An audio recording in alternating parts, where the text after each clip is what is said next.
पुण्यातील जैन बोर्डिंग हाऊसच्या जागेची बेकायदेशीरपणे विक्री केल्याच्या मुद्द्यावरून सध्या पुण्याचं राजकारण तापलंय।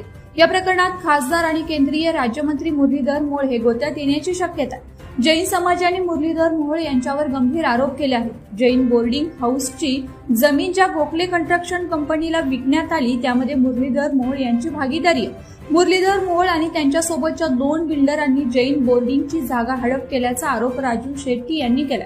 या प्रकरणी जैन समाजाने आज 17 ऑक्टोबरला पुणे जिल्हाधिकारी कार्यालयावर मोर्चा काढला होता। मुख्यमंत्री देवेंद्र फडणवीस यांनी या प्रकरणात लक्ष घालत जैन समाजाची समजूत काढण्याचा प्रयत्न केला।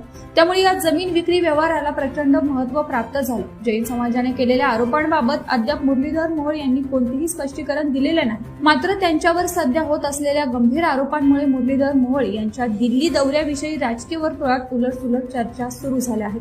त्यामुळे या सगळ्यावर मुरलीधर मोहोळ कधी मौन सोडणार आणि ते काय बोलणार हे पाहणं तितकंच महत्त्वाचं ठरणार।